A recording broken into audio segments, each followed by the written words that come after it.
I think that the entire sensory experience for Cass was pretty overwhelming. As an actor, I think probably the most poignant was the toothpaste. I was just filling my mouth with toothpaste and just squirting it into my mouth over and over again, and eating it. And I felt pretty sick after that. What? Well, but you were already hopeless, so it doesn't matter. In fact, that might be why people in the back of the line have hope. Because maybe someone in the front of the line is going to ask their question. So don't act disappointed. You're one of the lucky ones. Your question otherwise would never have gotten asked. Do you realize that? That was your question? Oh, so she didn't take the question. I screwed up your thing. Many times, many times. That's one of the things when you're working on so many. When you're working in television, one of the things that happens is you learn how to do certain things. We'll shoot many, many takes sometimes. So many. And if you are doing an eating scene, you don't want to swallow a lot of food because you might have to do that. Like when we were eating, there was a scene in a bar. It was not a bar, it was a strip club. And it was Cass. Cass was, I guess, gonna die or something, and so Dean was gonna get him late, right? Seems innocent enough. So he took him to a whorehouse. And I was drinking a beer, and this was really the first time that Cass, in my memory, I think, had really drunk a beer.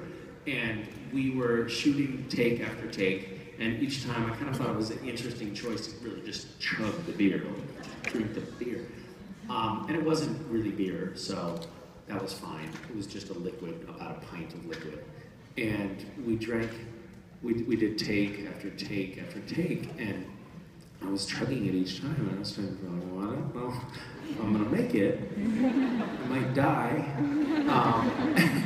And then the director said, okay, Misha, now we're on you.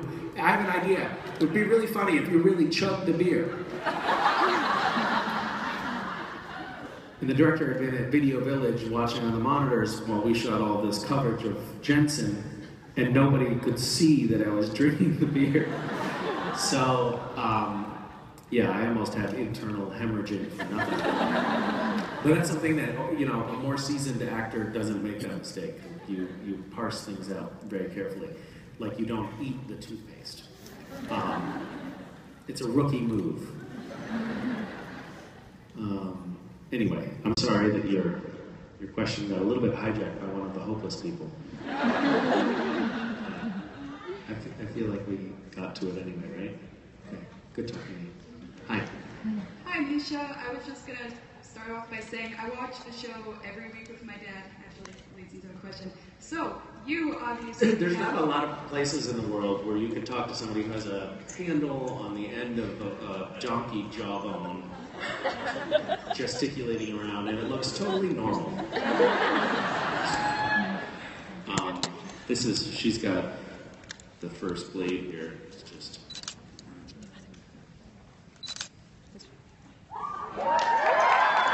And she's gesturing with it like it's, you know, like a pencil.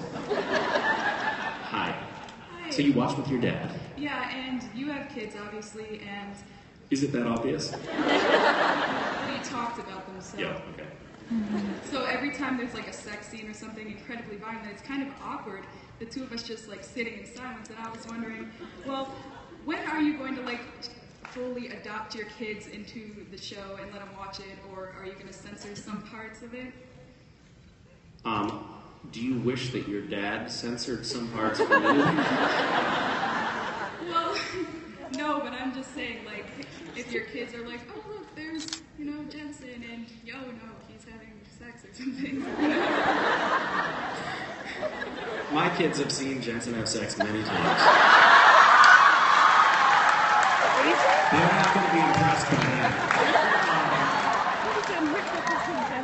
exact same time. Where do you go? Where do you go?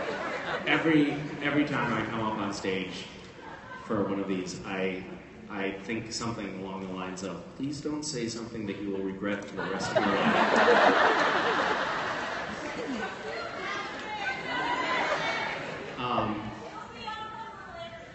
I know, that's why I'm reflecting. Once I'm having this moment of pause right now. So far I have not watched Supernatural with my kids. I did show them on my iPhone a little montage because they were a little bit confused as to why I go to work. What are you doing? And I said, oh, you know, I'm an angel. And I'm, oh, what's an angel? Well, it's not real. I'm not really an angel. You know TV, but they don't really know TV, so it was very difficult to explain.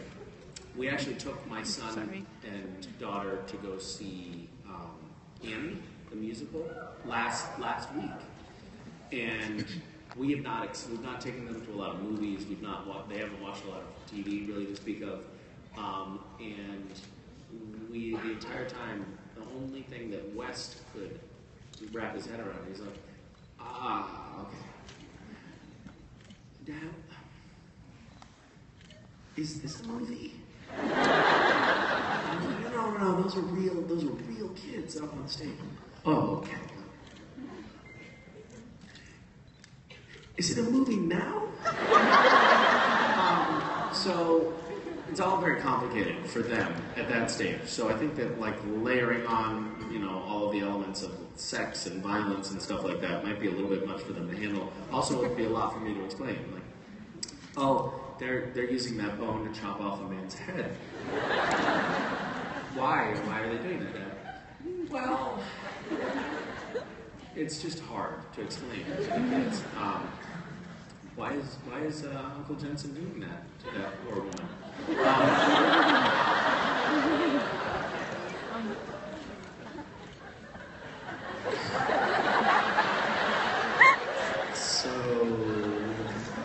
I'm a big fan of censorship, is basically what I'm saying.